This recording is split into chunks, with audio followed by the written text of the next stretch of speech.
దేవుని పరిశుద్ధ నామానికి మహిమ కలుగును గాక. ఈ సాయంకాల సమయంలో మరి కీర్తన గ్రంథము 3వ అధ్యాయము కొన్ని విషయాలు మనము లేఖనంలో నుంచి మరి మెడిటేట్ చేస్తాం. ఈ ఇంటర్సెసరీ ప్రేయర్లో ఈ శుక్రవార ఆరాధన కొడుకులో పాల్గొన్న ప్రతి బిడ్డని దేవుడు నిండారులుగా దీవించి ఆశ్రయించునుగాక.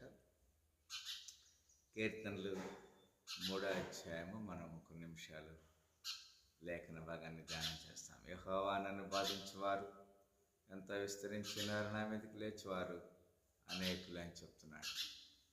దేవుని మాటని విని ఆయనకు లోబడి ఆయన సన్నిధిలో ఫలం పొందేవారు ఎవరు? కొన్నిసార్లు మనుషులు మన మీదకి లేస్తారు అనే మాటని ఈ లేఖన ద్వారా మనం చూడగలుగుతున్నాం. దేవుని వల్ల అతనికి రక్షణ ఏమీ దొరకదని నలుగురు చెప్పేవారు అనేకులు. యెహోవా నీవే నాకు కేడెముగాను, నీవే నాకు అతిశాస్పదముగాను, నా తల ఎత్తువాడుగాను ఉన్నావు. కొన్నిసార్లు మనుషులు మనల్ని తృణీకరించవచ్చు, కానీ దేవుడు మనల్ని హెచ్చిస్తాడు.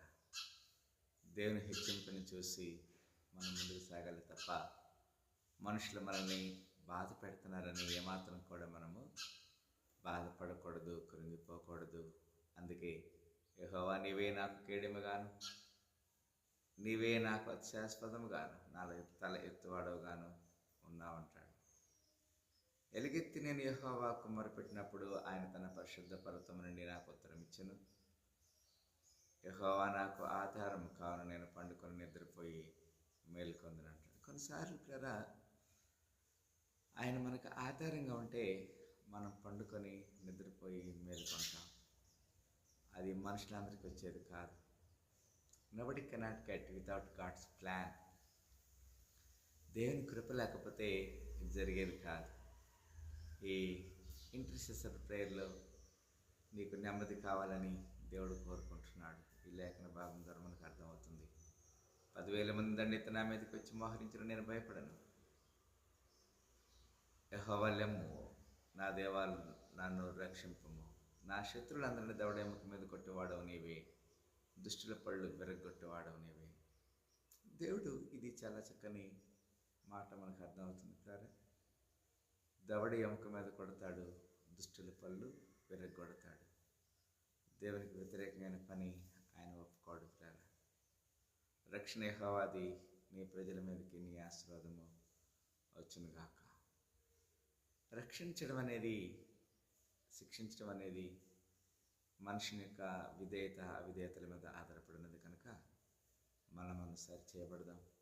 సాయంకాల సమయంలో ఇంటర్సెసరీ ప్రేయర్లో పాల్గొన్న ప్రతి బిడ్డని నిర్ణయాలుగా దీవించాలని కోరుకుంటూ, నీ వ్యక్తిగత జీవితంలో నెమ్మది, సమాధాన, శాంతి దయచేస్తాను దేవుడు సిద్ధంగా ఉన్నాడు. మనం సిద్ధపడదాం, ప్రార్థన చేస్తాం. స్తోత్రములు ప్రేమ గల తండ్రి, ఈ ఉపవాస ఇంటర్సెసరీ ప్రేయర్లో శుక్రవార దినం ప్రభా మేము నీ సన్నిధిలో చేరి నాయన తండ్రి అబ్బాన్ని పిలిచే భాగ్యం ఇచ్చినందుకు నా తెలియజేస్తున్నా. చక్కని లేఖనం ద్వారా మాట్లాడుతున్నారు. మేము పండుకొని నిద్రపోయి మేలుకుంటామని, నీ మీదకి లేచి వారిని దవడెముక మీద కొడతావని, నీ ప్రజలకి సమాధానం అనుగ్రహిస్తామని లేఖనం ద్వారా మాట్లాడి ఉన్నారు. మీ లేఖన ఆధారంతో ధైర్యంతో మీ ముందు సహకరకు దాయించుకొని యేసుక్రీస్తు పరిశుద్ధ నామమున ప్రార్థన పెట్టుకుంటున్నాం తండ్రి, ఆమేన్.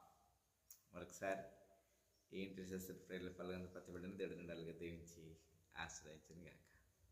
Thank you.